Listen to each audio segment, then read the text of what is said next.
Hi everybody, this is Hero from the Birds back with another Shadowlands video, and I just quickly want to show you Blood DK for next tier in 9.2, given double legendaries and access to 2-piece and 4-piece. I'm taking a look specifically again at Crimson Rune weapon, which gives us some CDR on our Dancing Rune weapon every time we lose a Boneshield. It gives you some Boneshields and a little bit of rune reduction. This, combined with our 4-piece specifically, allows us to have some pretty crazy pulls in Mythic Plus because it scales essentially with the size of the pull. I'm going to show you a video here where you can see it at work, but the main takeaway for me is that combining Abomination Limb's ability to generate all kinds of Boneshield charges and the Crimson Rune weapon also generating Boneshield charges, it allows us to close the gameplay loop in a Mythic Plus setting so that we will always have Dancing Rune weapon up so that we can take advantage of all kinds of Heartstrikes going out, and we will always have enough Runic Power to Deathstrike whenever we need to. So let me just go to the video here and you can see it in action. Oh, wrong pull. It's this one over here.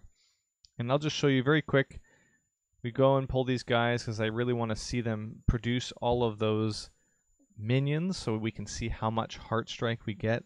Here they come, all the little guys are whacking me, and you can see my Runic Power just bouncing all over the place as I Heartstrike, not manually, but with just the ability of my 4-piece going off.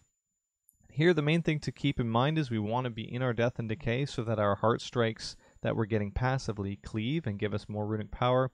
And our choice as far as what to use on our global cooldown is pretty straightforward as well. While we have the Dancing Rune weapon running, we basically just ignore pressing Marrowrend except unless we need to, maybe one time to get us back up to 10 stacks. So too, if we have Abomination Limb, we just ignore pressing that button. We are just death striking, generally speaking. Now, like, wait, don't we want to be Heartstriking to continue the CD of Dancing Rune weapon? Like, yeah, sort of, except for in a pull like this, and especially bigger pulls like which I did. I didn't get a chance to record those ones. You really don't have a lot of open GCDs to do anything but press Deathstrike. And that's what's kind of interesting is you can scale this up to a large pull, and as long as you're basically pressing Deathstrike every single GCD, you'll survive, and you'll lose all of those Boneshield charges, which will give you back your Dancing Rune weapon to help close the loop and keep you moving forward. I think Necrolord plays best with this because you get the extra defensive option with our Fleshcraft, but also you get Boneshield charge generation out of Abomination Limb. I think you could probably do this with Venthyr. In longer pulls, you still get Runic Power generation, but the combination of Venthyr's Runic Power generation and the 4-piece seems to be a little bit at odds. You really can't, at least in my testing, spend the Runic Power fast enough in that scenario. So what we really want to do is have some mechanism for passively gaining shield charges so that we can focus all of our attention on pressing Deathstrike within our Death and Decay window, having the Heartstrikes just passively hit all the mobs. Really fun playstyle, guys. I think it's going to be extremely strong next tier.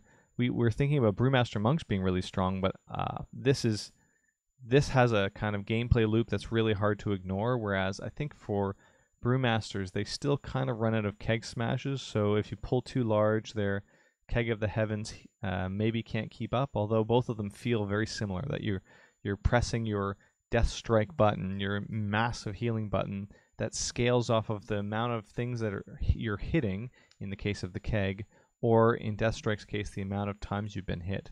Those two gameplay loops seems to be kind of closing the entire circuit so that you'll have a complete rotation around and you never should die. And I think Blood DK is looking excellent for that reason. I'm looking forward to trying it out, and I hope you guys enjoyed this video and me taking a look at this spec. Looks like a lot of fun. See you again next time.